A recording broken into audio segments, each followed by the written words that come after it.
Another major developing story tonight, Rhode Island's Attorney General announcing a decision now in an officer-involved moped crash. You might remember General Gonzalez's injuries put him in a coma back in October, and since then there have been questions into what role, if any, Providence police officers played in that crash. 12 News reporter Brandon Truitt has been following this story every step of the way. And Brandon, you were with the Attorney General just a short time ago.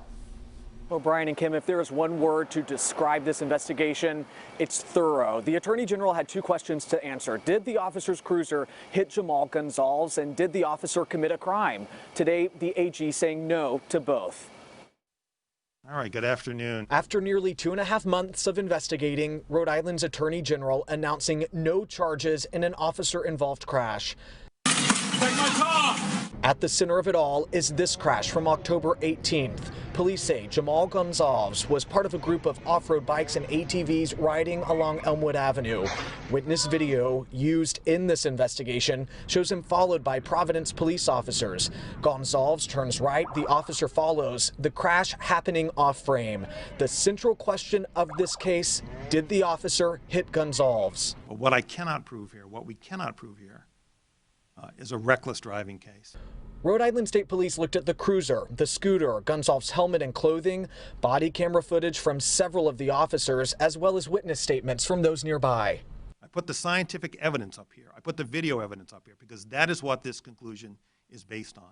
The Attorney General's report makes public for the first time statements of Officer Kyle Andres, the officer behind the wheel of the cruiser in question. Andres is quoted as saying that he was following Gonzalez and made a split-second decision to turn with them, saying when he realized he had overshot the turn, he, quote, hit his brakes right away. It was determined that no members of the Providence Police Department made any attempt or maneuver to, quote, box in Mr. Gonzalez prior to the crash. In the days following the crash, there were protests and riots, people claiming Gonzalez was hit on purpose.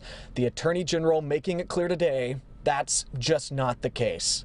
And frankly, there's no evidence to build an even more challenging case that Officer Andres intended to cause harm here.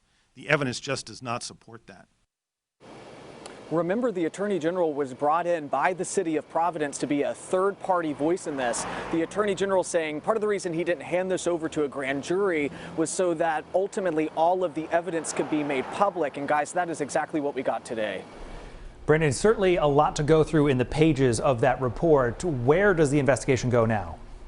So the Attorney General is now done with this. It's in the hands of Providence Police and the Public Safety Commissioner. They are going to be looking into any smaller policy infractions that were ultimately made here. Today, Commissioner Stephen Perry saying he expects to make some announcements of violations that were made here. Tonight, we know that the officer in this investigation, Kyle Andres, is on administrative duty.